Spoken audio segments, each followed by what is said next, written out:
الشركات بإزالة أسباب المخالفة. سيتم العرض على مجلس إدارة المنطقة لتنفيذ مقتضى المادة 88 من اللائحة التنفيذية لقانون ضمانات وحوافز الاستثمار. خدوا التهديد بقى اللي هو بيرجعنا لعصر الرقابة.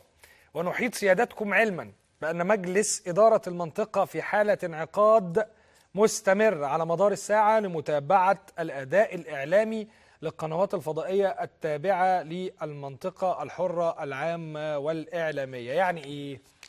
يعني إحنا وتفضلوا بقبول وافر الاحترام عبد المنعم الألفي نائب رئيس الهيئة العامة للاستثمار والمناطق الحرة. طب يا عم عبد المنعم، يعني احنا اللي فهمناه دلوقتي ايه؟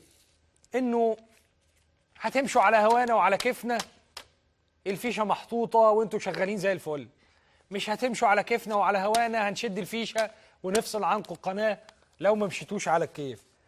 طيب طبعا واحنا قاعدين مراقبينكم بقى، ما احنا نحيط سيادتكم علما بان مجلس اداره المنطقه في حاله انعقاد مستمر، يعني احنا قاعدين بقى مراقبين، والقناه اللي مش هتمشي على الهوا وعلى الكيف هنقفلها. طب اذا كان جواب زي ده لازم يوجه، طب وجهه رئيس الجمهوريه اللي قاعد ساعتين ونص يهدد ويتوعد ويتهم الناس بدون احكام قضائيه قدام ملايين المصريين وهم قاعدين بيتفرجوا على التلفزيون المصري، وطبعا الخطاب اتذاع على كل القنوات الفضائيه. اولى بقى بيكوا كنتوا تقولوا كلام زي ده لرئيس الجمهوريه، ولا كان حد قال له كده عيب اللي انت بتعمله ده؟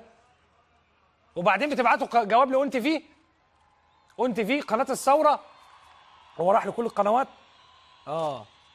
مش دي اون تي في اللي كانت واقفه في وقت الثوره؟ مش دي قناه الثوره اللي كنا بنقول عليها؟ يعني الناس كلها كانت بتقول اون تي في قناه الثوره، واللي جات لها تهديدات وتهددت طول الوقت وقت النظام اللي فات، اللي انتوا بتدعوا دلوقتي اللي انتوا بتواجهوه.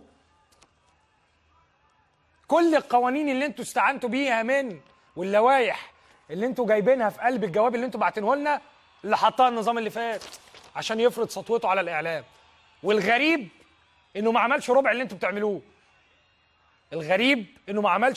بتعملوه. ثوره ايه دي بقى يا عم عبد المنعم، يا اللي باعت الجواب؟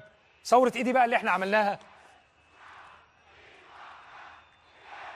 طيب يعني معانا على التليفون استاذ نجاد البرعي الناشط الحقوقي. مساء الخير يا استاذ نجاد.